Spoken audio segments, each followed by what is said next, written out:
Well, let's talk a little about that. Let's talk about your story because it is such an amazing story. And I loved connecting with you and what you've overcome. Why don't we let our listeners know why you can be appreciative of the obstacles today compared to what you overcame? Yeah, so well, one, I'm a person in long-term recovery, so I've been sober coming up on 13 years, July 31st. So there's that whole, second chance at life, right? Yeah. And the chaos of that. But Oh, yeah. recently, did I lose you? No, I'm here. Okay. Recently, something just popped up. Oh, Recently, last year, January, I developed a cough.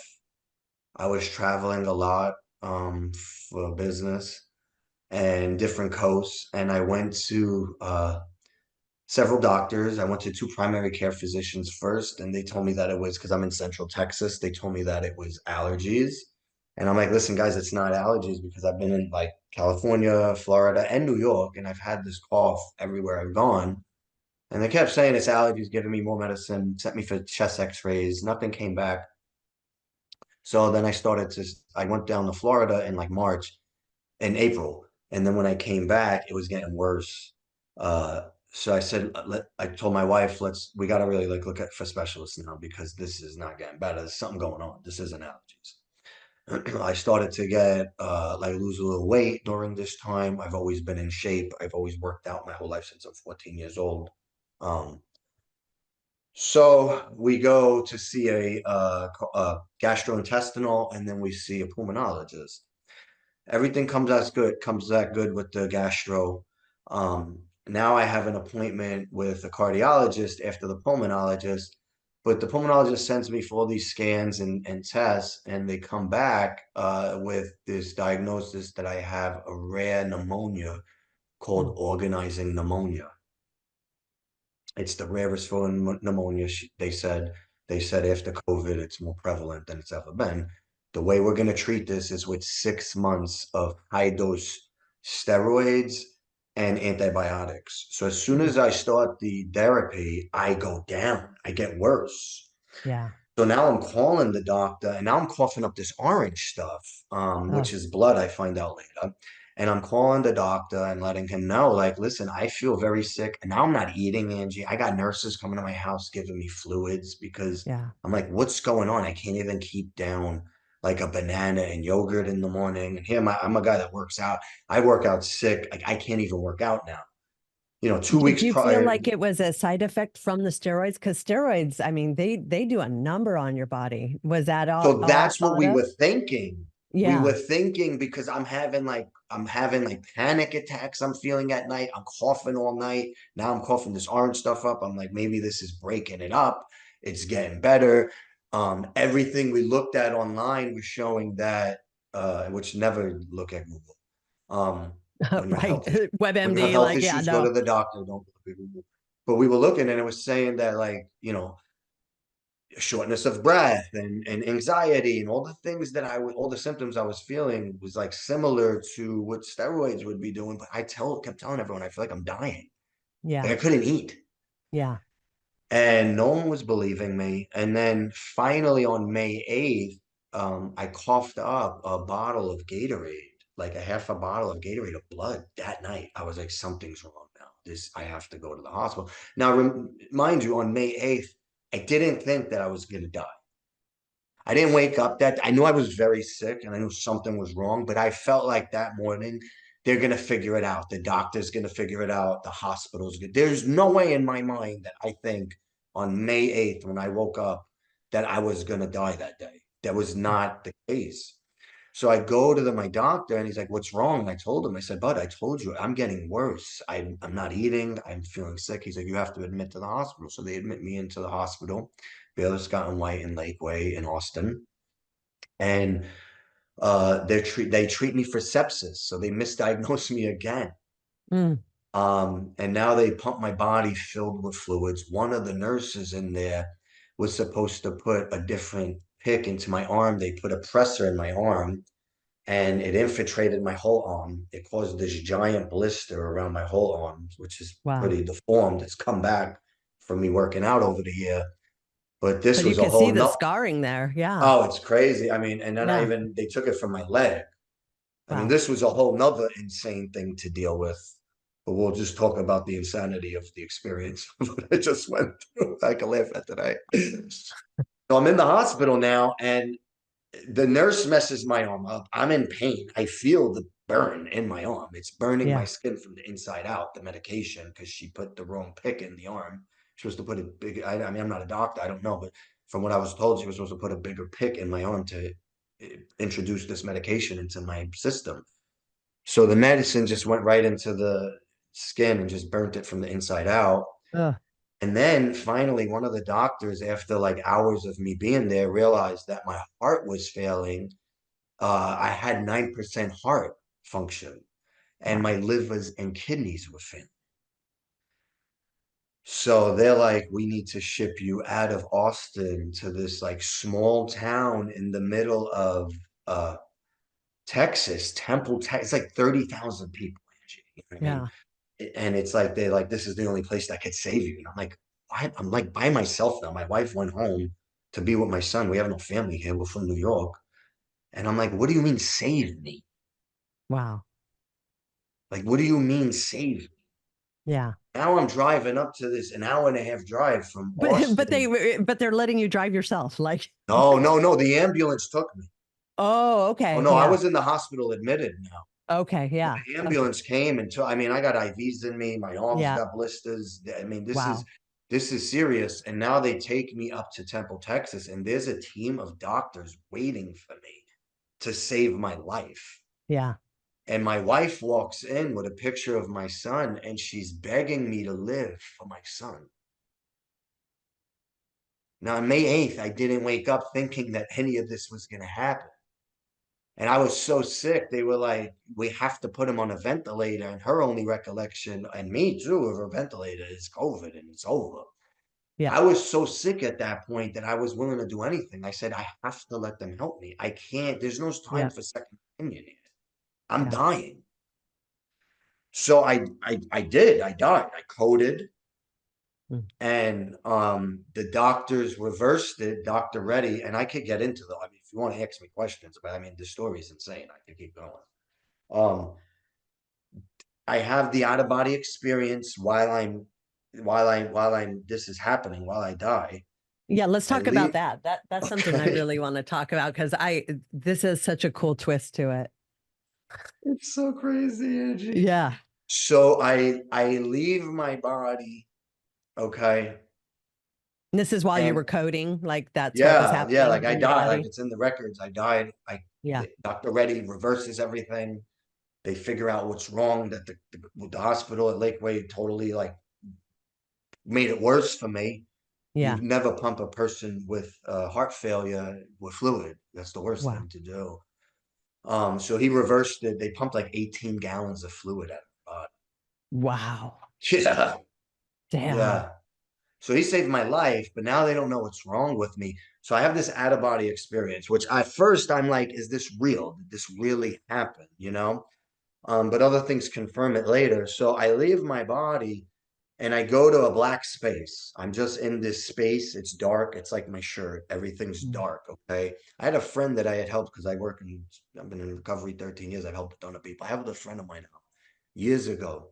And he had gone back to that life and wound up dying. And so long story short, he's with me. But when we go, there's no form. We just know we're with each other. We're energy. Yeah. And I knew he was taking me to whatever was next. Mm. And there was a voice that I heard that said, we want you with us. I looked down at my wife and my son's body, and you have visions. I had a vision of my son growing up without me. Mm. And so I said, I need to come back for him. Okay. The voice told me at that point, you're going to suffer. At that time, I didn't know what was wrong with me. Yeah. When I came to, I know I had this experience, but I was still like, maybe this didn't happen. Maybe this was a delusion. I'm in bed now for 9 days. They have a pump in my groin. They don't know what's wrong with me because I'm coughing this orange stuff up. They think I have tuberculosis. So now I have nurses coming into the hospital, into the room, and doctors in hazmat suits. They have my whole entire room boarded up with plastic. Like no one knows what's wrong with me. Kind of like hazmat stuff. Like they don't know if you're infectious or something Yeah, they like think that. I might have tuberculosis or something. Yeah, yeah. Oh, geez. Yeah, So not like, could you imagine this? You wake up, you think you got a cough, yeah. you die. Now you got doctors in hazmat suits. You're in bed. Now you got to learn how to walk. Now they're Oh, talking about they're going to cut your chest open. Your valve is leaking. We're going to either have to replace the valve or you're going to need a heart. oh, And I'm like, geez. what? And are you medicated? Like, are you like completely like knowledgeable what's happening, or it's all kind of like fairy tale No, land? I'm like completely like I'm in atrial fibrillation, which I didn't even know what the hell that was. Yeah. My heart rate's going from like 80 to 160 to like 30, like it's and it actually felt like a dope because I was an opiate addict. It Yeah. felt like it felt like opiate withdrawal. Yep. It felt like your body just is sweating, can't Yeah. eat, wants to jump. I was just fighting to stay alive at that point. I'm like, Yeah. talk to my wife. I don't even know what's going on. Yep. Then when I realized I need to have surgeries and I have to get up, when you got to learn how to walk, Angie, like my mindset was like, whatever they're saying, now I know I need a surgery. So I have to get up and I have to walk because I'm going to get cut open. So Yeah. now I'm losing weight. I have to get strong. They finally get the atrial fibrillation under control. And I have on May 18th, I have a appointment with a medium that I had booked out 5 months earlier. I wanted to talk to my father who passed away three Whoa. years earlier, who I had this weird relationship with my whole life. It's in my book. And now I'm supposed to be in Miami at like an entrepreneur group. I was at Eric Spofford's group. I'm supposed to be in that on his boat. And I'm dying in heart failure in Temple, Texas, and I have this medium that I'm gonna talk to. And my Uh, wife's like, don't talk to her. And I'm like, no, I'm gonna. So I talked to the medium, and the medium is like, knows everything about my dad, like mm, everything. All my doctors that were there, Dr. Reddy's not there anymore. Dr. Reddy reversed everything and saved me. He was from New York. All the doctors that were there were from like Lenox Hill and Mount Sinai. They were all directors. They brought the whole team.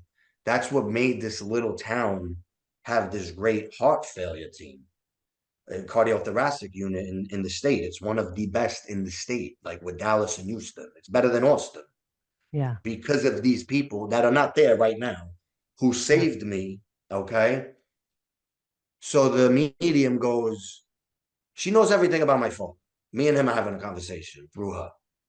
And then she Wow. goes, she had two things wrong, but this is the one that made me know that what happened to me is real. She goes, your doctors are all from New York, right?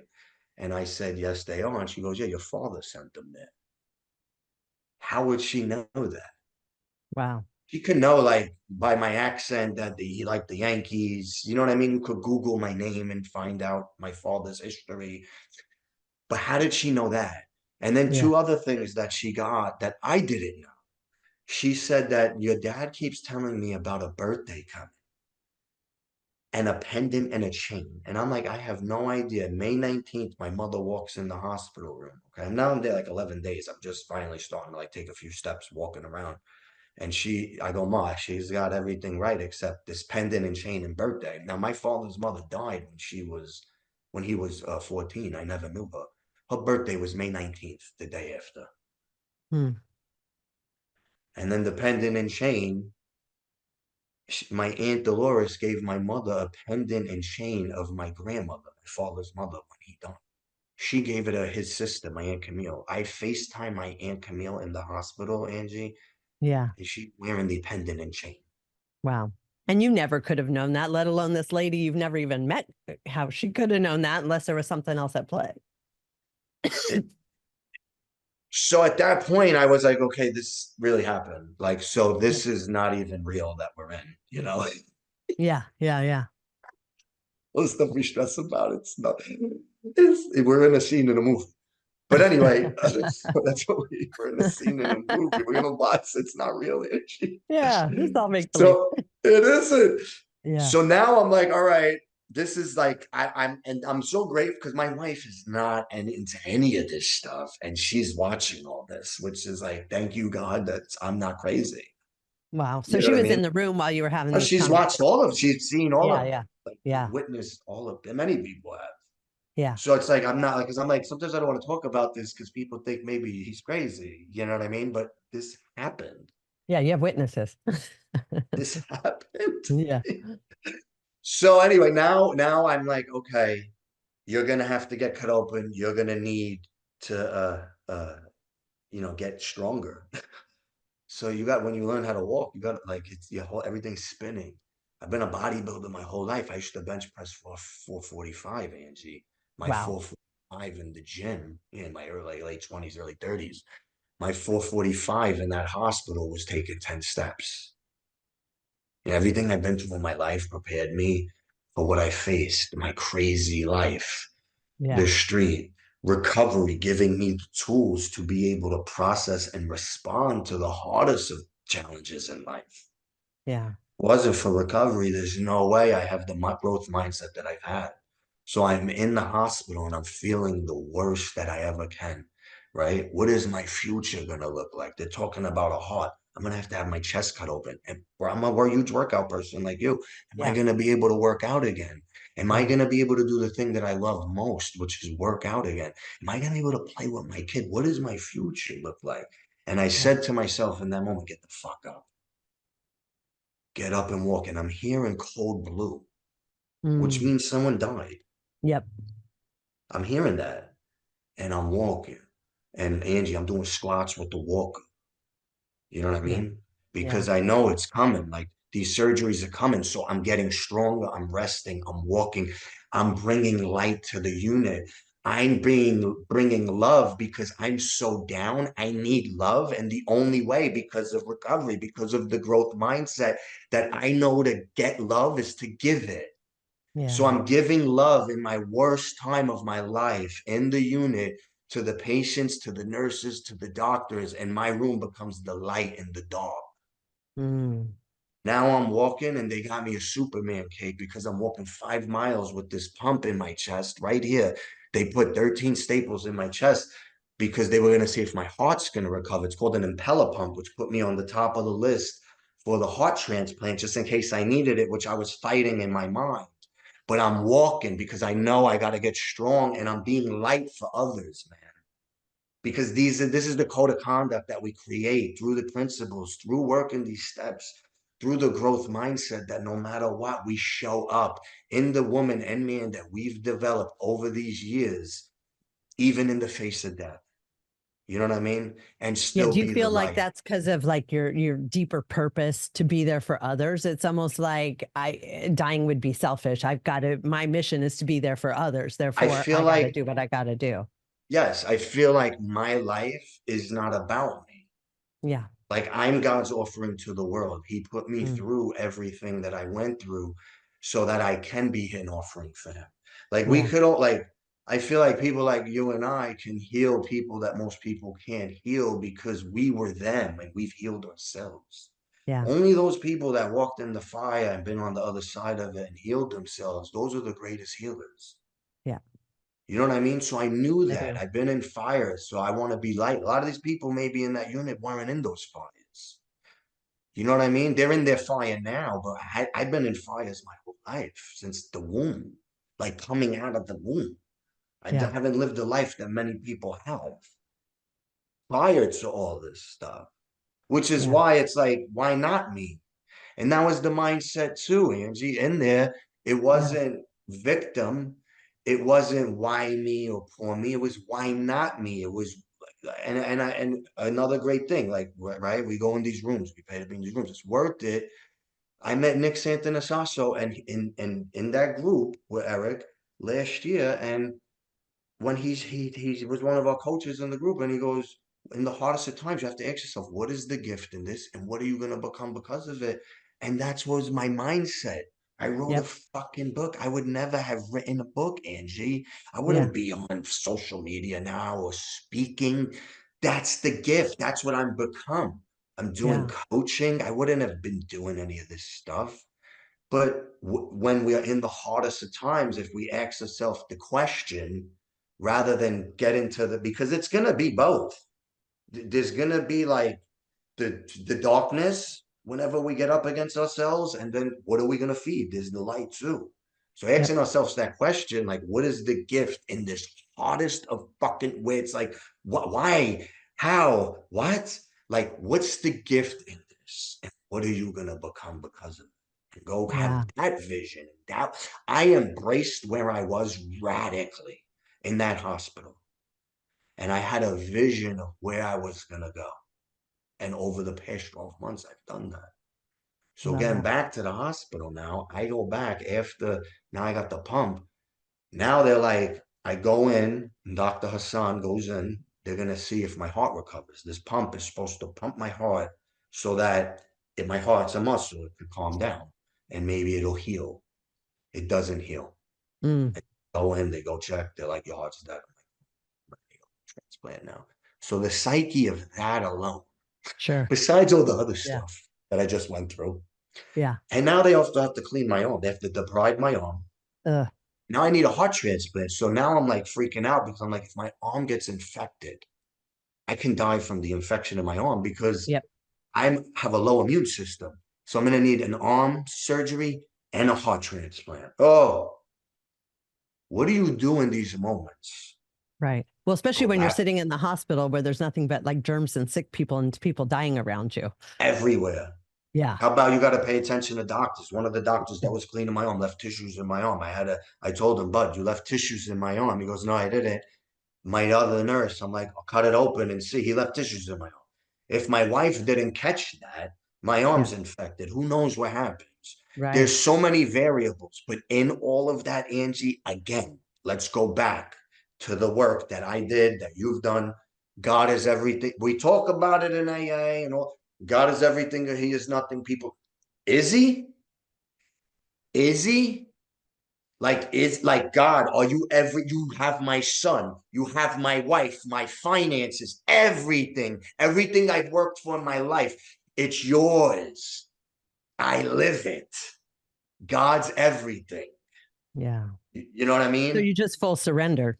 Complete surrender. I just kept thinking of Jesus on the cross. I'm not even religious, but I know he suffered. And I knew God told me, or whatever that voice was, that you're going to come back and suffer. I'm suffering. Yeah. Yeah. I'm suffering. Yeah. You know?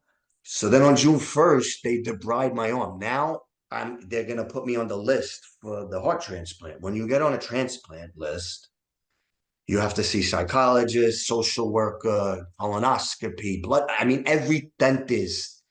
What do you do for a living? Are you addicted to drugs? When was the last time? How much Yeah. money do you make? I mean, they want to, and then they sit as a board and Oh, they decide your fate. Now, if you don't get the transplant, your other option is this. It's called an LVAT machine, which is a machine that goes in. This is so imagine the psyche of this. And it is imagine like May 8th, you woke up like they're gonna fix my cough.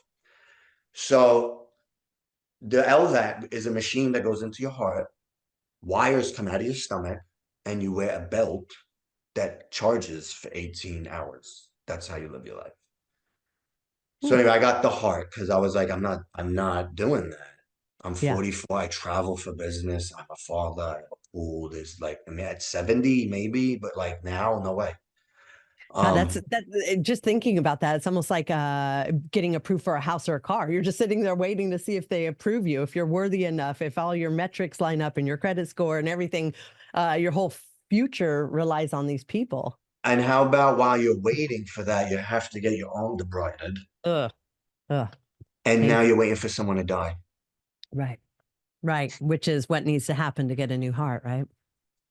because as soon as they die, they get the heart immediately Yeah. and they fly it. I mean, God is everything. How Mm. else do you, God's everything? Right? And just radical acceptance for what is and appreciation for my donor, for my family, for my friends, for everybody that support. Because I had friends come in from all over the country and fly in to see me. It wasn't Yeah. even my family, Angie. Very few family that I even still bother with. It was the people that we've touched through our journey that showed up the most. How beautiful is that? You Yeah. know? Yeah. So, so And did this move you like to the top of the transplant list because yes, of the because severity?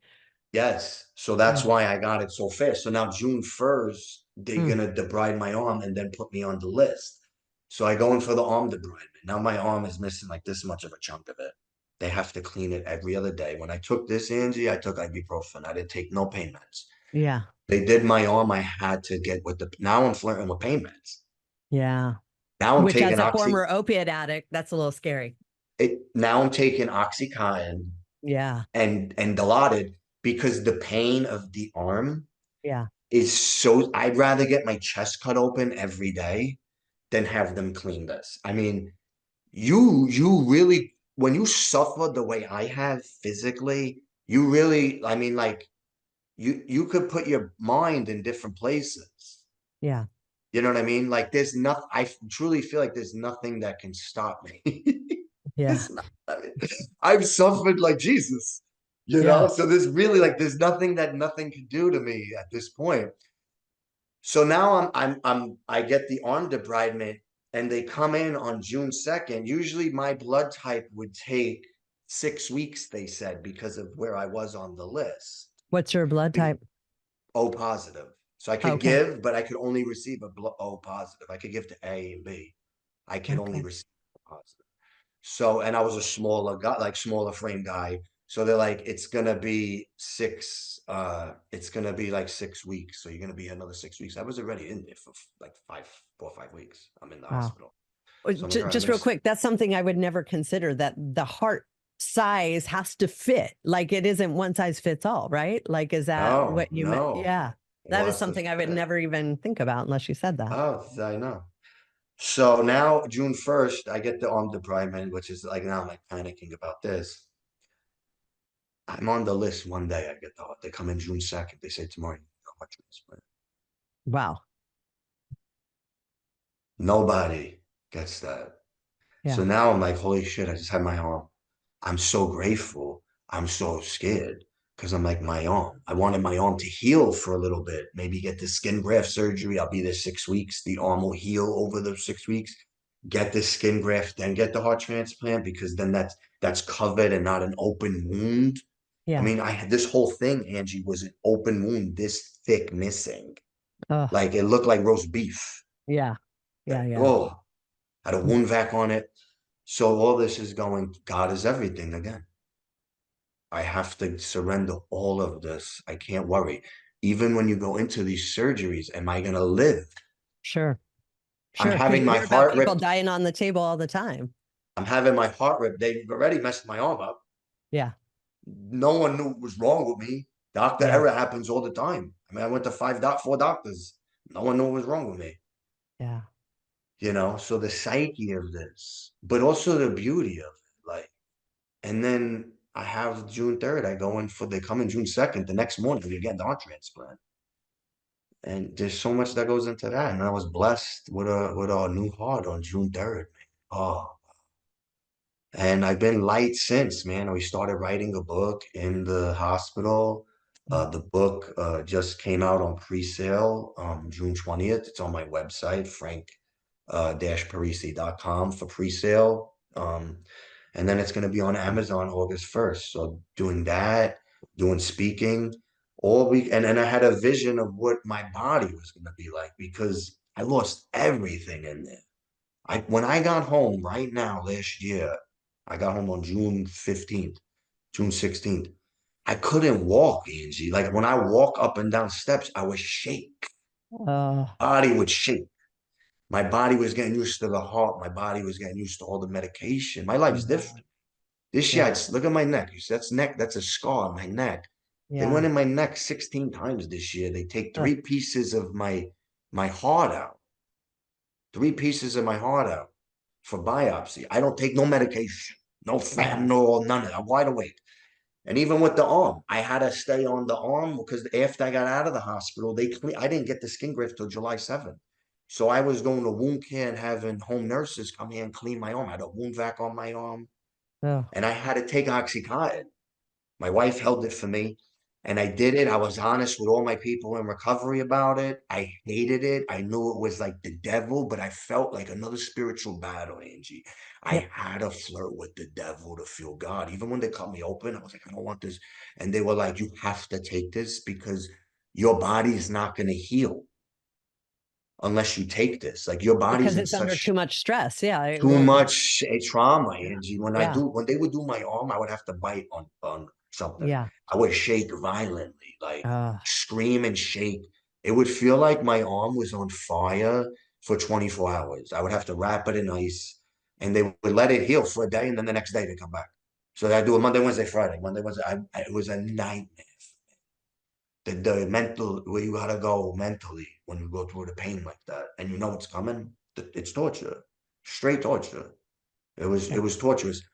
But even with that, that's why I talk about keeping your sword sharp, staying connected to God, staying grounded in your recovery, having your people around you that are supporting you, Yeah. being able to be honest. That's code of conduct stuff, internal assets, being honest, vulnerable. Like I don't I was in Lion King last week with my son. I'm bawling crying because I'm watching Simba and his son. Oh my Yeah. God. I'm sitting right down there, grown man with my kid, and I'm bawling crying. I don't care. Vulnerability, humility, honesty, show up in that till our last breath on this journey. You know what I Yeah. mean? Yeah. Being Keep fully the sword present. sharp. Keep the sword sharp always. So that's why I was able to, when it was done, be done. And I Yeah. didn't even go through a withdrawal. I was on it for like over 20 days. Wow. No withdrawal, nothing. But it was very angry that that happened. But it was just part of, again, like you can't ever question anything in life. I feel like whatever happens in our lives, it's like getting the quicker we could get to complete radical acceptance of what is and then move through it and have the vision of what, like, so I had to fully accept where I was. But I also, while I did that, I had a vision of my comeback. I embraced it. I embraced the journey of the comeback, not what Yeah. I had lost, but what I was going to gain again, you know? And Yeah. I did that with my body. Like it was hard, Angie. You know, you're a Oh, workout person. You're in yeah. good shape. To just be rid of all that and lose it, and now a new heart, and like have to. I remember I was squatting with the wound vac on my own 5 pound dumbbells. I could only do 10 reps because my legs would shake. But I was doing the 10 reps. That was my 445. That was my 445 again. Yeah. You know what I But I mean? also wonder if you weren't doing that, if you actually would have gotten better. Like if you just like did what most people would do, is just lay up in bed and wait to magically heal, if you ever would have actually healed. No, and I wouldn't have lived if I didn't work out the way I did my whole life. That's what they told Yeah. me. They said my other Oh, organs wow. compensated for myself while the other ones were failing. That's the Wow. only reason why I did live was because I was in such good shape. And that's why no one caught it. I mean, Angie, I had a 6 pack while I was dying. I have pictures in the hospital. Yeah. They're like, Yeah. what is this guy doing here? I'm like, I don't know, but I'm here. Let's figure it Oh, out. thank God for physical fitness. I mean, I hear stories about that all the time Yes. about people who like break their neck, but their muscles are so good, it holds it in place until they can get it Yes. like fixed. So Fixed. it Yes. happens. Thank God for Yes. fitness. Yeah. Without a doubt. Without a Yeah. doubt. Yeah. Wow. So with all that coming through that, it's like what, new lease on life, new purpose in life, like where Perspective. perspective. Yeah, and just gratitude, right? You're here for a Yeah, I'm purpose. just present to the moment. Like I'm appreciating this moment here with you right now. Like I Yeah. am so present. Every day is like it's a gift, Yeah, you yeah. know? It's a gift and I'm enjoying every moment of it, even the crappy times. You're here to enjoy that. You're here like Angie, you gotta realize. Like I listen to music sometimes and I feel it because I'm awake to, I might not hear that again. Yeah. Like my workout, I love it because I get to do that. Yeah. I get to live. I get to experience everything life has. I didn't look at life like that before. Like we had the idea of it, but I truly embrace that now. Yeah. Like all of it, like every moment of it. Like it's just look at it different, you know? Yeah. I'm in the moment constantly and I'm Yeah. embracing it and I'm having fun in life again, you know? I have like this new outlook on life where like every day is a new journey, Yeah. you know, and a new lessons to learn and new things to create, you know. That's where I'm at now too. I'm in this like creative stage. Like that's where I'm at. I wrote a book. I'm starting this new process, like doing some coaching with Yeah. guys, doing some speaking and probably hopping back into the treatment game and doing that. And it's just cool to embrace all of it, you know. And I'm not making any money. Usually I would Right. be like, So I would so be that's my miserable. question. The name of your book, and I see it on your shirt, is Embrace Abundance. And I think most of us associate abundance with prosperity or money or everything else. So how is that the title? Like, what does that mean for you? Embrace abundance. Yeah. Oh man, it's rewriting the story, right? Because the Mm, story that I always told myself was like, you're worthless, you're a piece of shit, you're never gonna amount to anything. And mm, like embracing abundance is rewriting that story.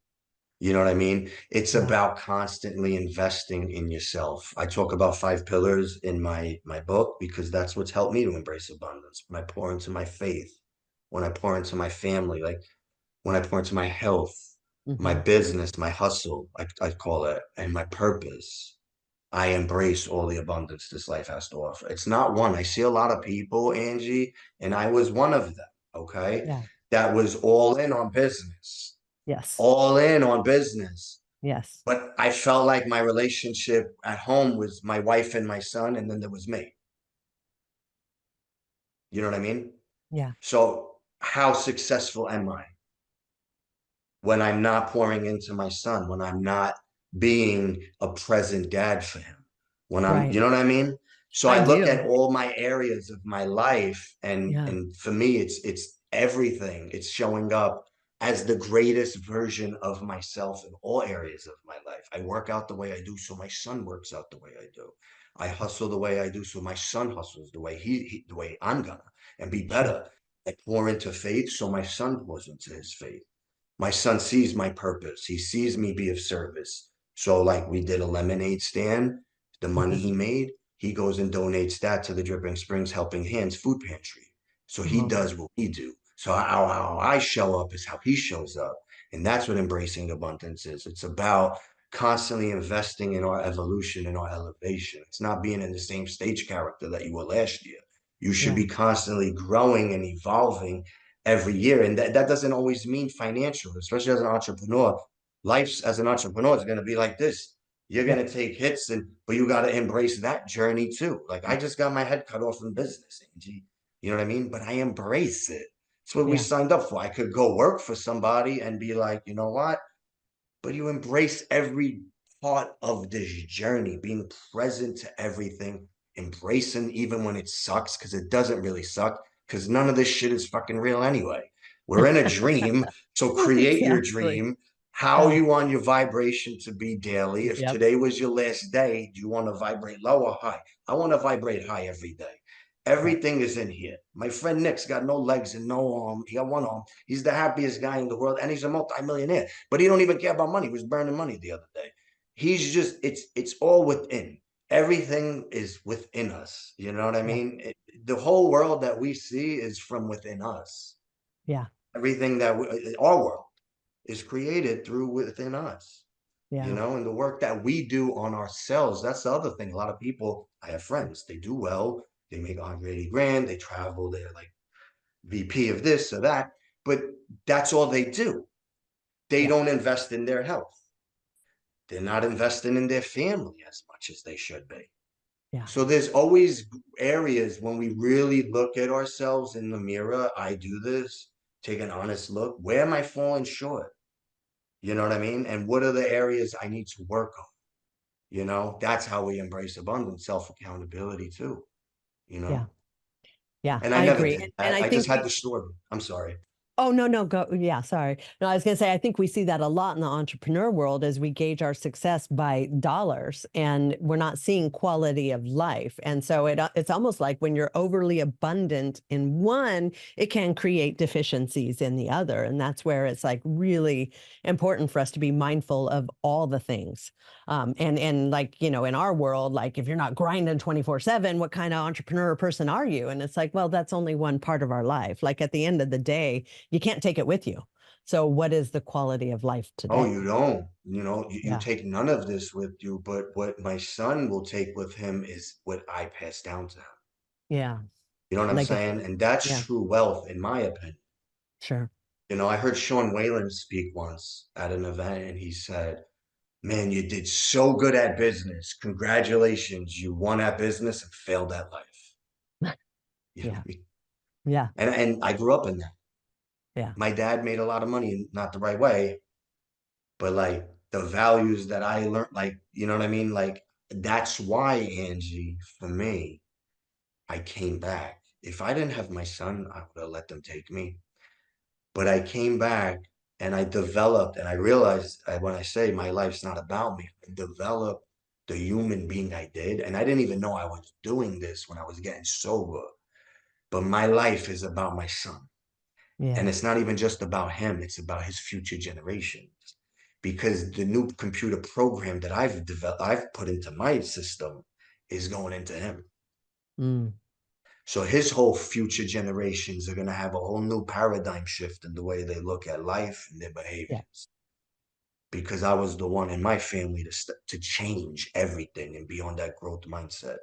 And that's Yeah. what in abundance is about. It's not even about the wealth because we could give our kids everything, right? Give a man a fish, give a man a fish, he eats for a day. Teach a man a fish, he eats for a lifetime. So it's our duties as parents, I believe, especially as a father, is to pass all that down. For me to constantly get better every single day so that my son is going to get better and his future generations is going to get better. It's not about me and what the at this point in my life, everything's about everybody else. I'm the guy that's like about everybody else. It's not even, I don't even, you know, I don't really do a lot. I work out. That's what I do for me. And I grow so that everyone around me can elevate. The rising tide raises all boats, you know? Yeah. Yeah. I love that. And so now you just backing up a little bit. So how old is your son? 7. He was So 6 when you, all yeah. So you got sober well before you had I did. children. Yeah, I knew not to have kids. Yeah, same. I that was one thing I did know, even though I was really messed up. I was like, I'm gonna wait on that one. So, but what prompted you to want to get sober? Like, why was that a path? Like, what was the breaking point for you on that? In 2006, I had um I had gone to treatment in Texas. The reason I went there, I went to a place in upstate New York. It was like the third time I went to treatment, and I was like, all right. They wanted me to go to this place for like 3 months, and I was like, all right, you know what? I'll go. They had a gym, so I was Uh, like, as long as I can work out every day, I'll go. I'll go work out for. I'll get sober for, and if none happens, I'll whatever. I'll go back to what I was doing. But I'll be jacked, you know, no so drugs so in me. you were a fit addict. It's like Completely you fit worked addict. I out, was but shredded. Oh no, I yeah. was every day. I'd take Oxycontin. I thought I was in the Coliseum in Rome. Oh I'd go my in the gym for God. like 2 hours, and yeah, it That's was nuts. frightening to think about. It's frightening to think about somebody under influence like that with all that weight on them. All I would do is fight. I would get fist fights, and no one would throw me out of the gym. Oh my For God. story X, my ex Staten Island in Tux Fitness, Clove Yeah. Road. They would ask the owner, "Could you throw him out?" And I'm not talking to him then because I would nod out on Yeah, the no, machine. we want no part of that. Just let him do his thing and he'll leave. Mention 315, not enough. Out of my Yeah, mind. yeah. Oh my God. Uh, What was the question? I'm sorry, I totally forgot the question. What was your question? well, what prompted you to finally get sober? To finally, Oh, yeah, yeah, no, I just got sick and tired of it. When I went to treatment in yeah, Texas, yeah. it was a disciplined place. I love that. It was like working out, like cook crews, clean crews, like we were doing like yard work, high accountability, and I worked the 12 steps and I was introduced to law of attraction. So I started Mm, to challenge old belief systems. yep, You know what I'm Yep. saying? I Yeah. started to look at things, and then when I was in treatment, stuff happened back home where like family members like ratted, and then it Mm, really started to change my belief systems because then it was like, man, all these belief systems that were implanted in me were never fucking mine to begin with. And it just started to open me up. I started to have an experience and the seed was planted. I just never watered it. And then when I went back to New York and back to like that life of like misery, because I relapsed after a year of sobriety. It's like mm, you take the pill and then you go back. And it was like after you taste recovery, yeah. and then to go back and knowing there's a better way, and you start to wake up to It ruins self, you and it makes things everything. harder. Oh, Yeah. that much harder Yeah. because you wake up to self and you Yeah. wake up to the world around you in a way that others don't see it or view it. And it Yeah. makes it very difficult. And I knew I was better than what I was putting out, Angie. I mean, Yeah. I knew it. I knew it. I needed to heal myself. I needed to heal that inner child. I did a lot of work over the, past few years, but I just knew it was you get sick and tired of being sick and tired, and then God gives you that like moment of clarity. July 31st, one of my kids from the neighborhood coming looking for money. I don't got money to pay him. My wife pays my street debt. There was way worse, times than that. Yeah. More embarrassing times than that. But for whatever reason, that was the moment of clarity, and it was. I've been a growth mindset since that day, literally. You Yeah. know. Yeah. I love that. And it's also once you get there, and I always tell the clients this when I have those conversations is once you know better and you go back and do it anyway, the recourse is 1,000 times harder and quicker. Like you just go from 0 to like 100 You got to once you've shut it like off. seen the light. Yeah. Yeah. Yeah, you got to shut that off because you got a mind full of recovery, Yeah. and You know the better now. experience of how that feels, Hmm. like the joy, like when you've truly had an awakening, right? And then you pay it forward, I mean, like when I was in the hospital, Angie, okay, I had a kid come in. I didn't want a lot of people to see me in the shape I was in. So Mm, this kid walks in, this kid, Johnny Wentberg, he comes in, I go, Johnny, what are you doing here? He goes, Frank, what do you mean you're Superman to me? You mm, pulled me out of the house 8 years ago and saved me. I didn't save him, but I was the bridge for him. At the time, I had a treatment center and I gave him like 2 months for free there, and then he wanted to Birkin Day. He's got like 8 years sober. mm. When I was in my worst, I cried because I was like, oh my God, this is why I was here. This is why I got like I'm here to be Yeah. able to do that stuff. That there's nothing that pays us. I don't care how much money we make. Nothing pays you more than that feeling of being that for somebody else. I don't Yep. care because I've made money, and that I take that feeling any day. It's the greatest feeling in the world to be able to my life be that bridge for someone to walk over on their path so that they can have a better life. Oof, greatest feeling in the world. Yeah, I say it all the time. I could be having the hardest week dealing with all the business stuff that has nothing to do with the clients. And we go to a graduation and you see, a client up there graduating, thanking you for giving their life back, parents up there crying, thanking you for giving their family back. And you're like, there's literally no better feeling. I can't think of one thing in this world besides the birth of a child, maybe, Yes, yes, than this that feeling. Like and that's for me is why I will walk through fire for this purpose and anything else. And it's not self-serving because it makes me feel really good, but it's also like you realize you are literally giving people, you're not fixing it for them, but you're providing a path for them to heal themselves. absolutely. It's no greater gift in the world. Yeah. Yeah. It's, Yeah. So now with the book launch, so gosh, you wrote that quickly. Did you write that whole book yourself? no, I had some help. My wife helped, and then I had a Oh, company nice. out of California that helped me. It took a year. It took about a year to finalize everything. That's not that long though. Like, is No, it your whole life story or is it more like this last year's journey? no, it's my life, but I didn't. It's broad strokes because Yeah. it's my It's a life lot. was pretty crazy. Yeah, so it's Yeah. broad Yeah. strokes. It's broad Yeah. strokes. Yeah, Yeah. Have you recorded the audible for it yet? not yet, not yet. That'll come Yeah. out. That'll come out. Yeah, You got to do that in your voice though, because absolutely. we No, can't listen to a absolutely. book without hearing your No, voice. it has to be my voice. Yeah. Absolutely. Those are the best. Those are my favorite books are when you like I just finished Green Lights with Matthew McConaughey, but just hearing him narrate it is His like that was the best voice. part about it. I Yeah. know. That's coming out next. Oh, So we'll do good. we did the hard cover and then the soft cover and then we'll do the audio. Awesome. And you're going to be doing like book tour kind of thing like Yeah, we're or I doing guess like a you've already little, started that. Yeah. yeah. I was in New York last week, so I'm going back up to New York in a few weeks. I'm gonna do an event here in Austin in August. Oh, good. So yeah, it's fun. I'm having fun with it. I'm Awesome. enjoying life, Angie, every day. Every day it's a journey. So you got Yeah, to embrace it and enjoy it. I mean, we got to absolutely. work and grind, but we could enjoy the I always say enjoy the suck, man. Sometimes it's gonna suck, but you still could enjoy it. We're Yeah. here to suck. It's here to suck sometimes. Yeah. Well, it is. And that's why I tell people it's like just because you get sober, don't think life gets easy. Like, in fact, it's still pretty much the same hard thing. It's just now you can't check out. Right. You got to check in and you just got to like sit with it and you got to be with it. Yeah. Yes, yes. Yeah. Yeah. I love that. So what does a routine for you look like these days? Well, every day I start my day with prayer, meditation, Mm, intention, and then it's like 2 hours in the gym, 2 hours every day. hour and a half.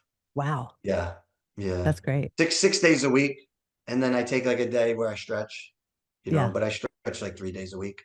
That's It's great. eating all healthy meals, and just traveling now and working on some of these other business ventures that we're gonna be rolling out. So Yeah. the coaching program is gonna be rolling out soon. I already have a few people signed up for that. It's gonna be one-on-one Awesome. coaching with me, fitness mindset, and then just do more of the speaking and with the book, and then just we're gonna be rolling out probably at some time this year. I'll be opening up something out here as far as drug and alcohol treatment in Texas.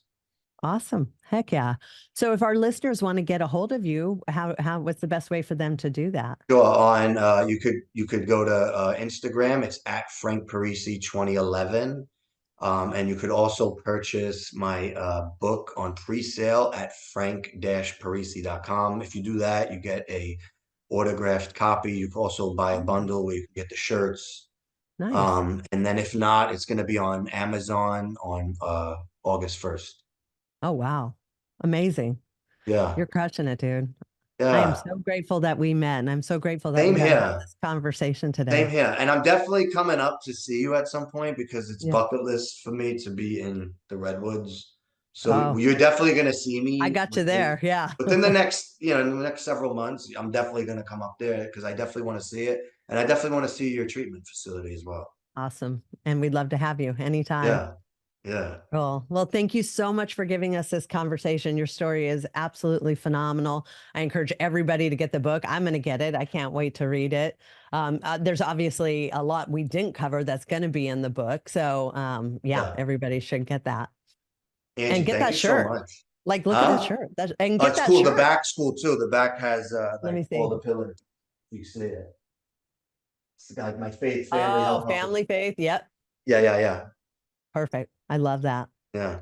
Awesome. Well, thank you so much for coming on the show, Frank. Thank you so much for having me, Angie. All right. Let's talk soon. Take care.